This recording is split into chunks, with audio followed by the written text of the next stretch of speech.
Sabana.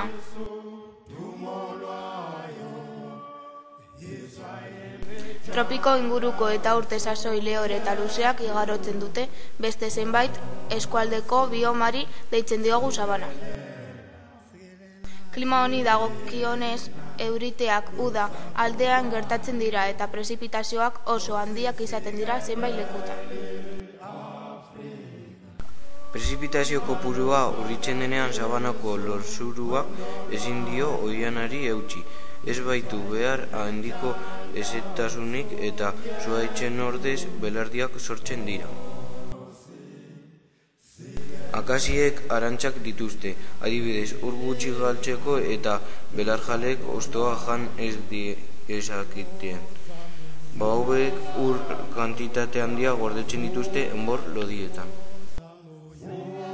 Sabanak aberastasun biologiko handia du, batez ere belarjaleentzat eta horregatik animalia mota asko bizi daiteke bertan. Biomarik ikusgarriena sabana da. Belarjaleen artean oso ezagunak dira. Elefanteak,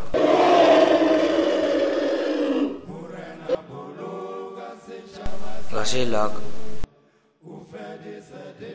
zebrak, bufaloak, hipopotamoak, rinozerontea.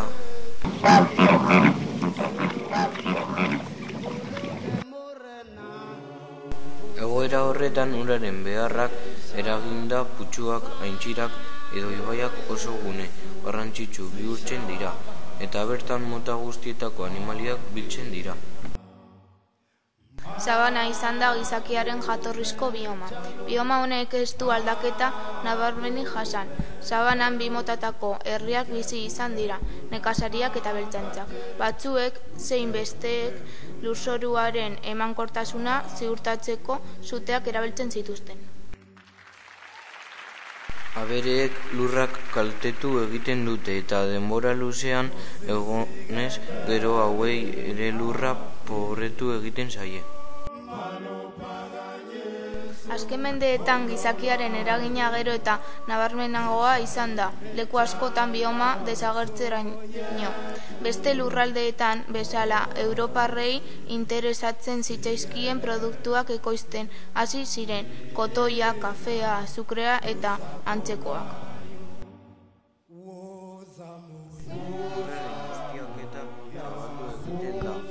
Bai elikagai gehiago lortzeko, bai zorra ordaintzeko, esportaziorako produktuak ekoizteko.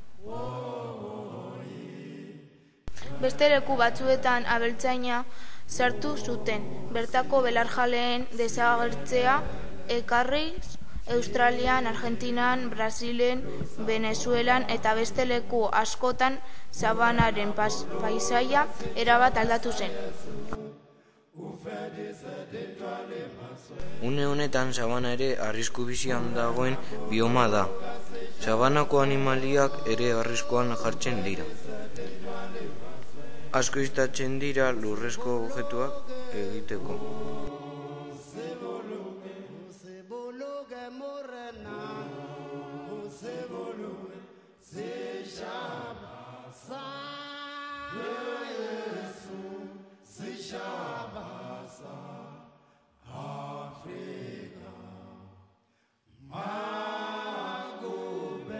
Jalo,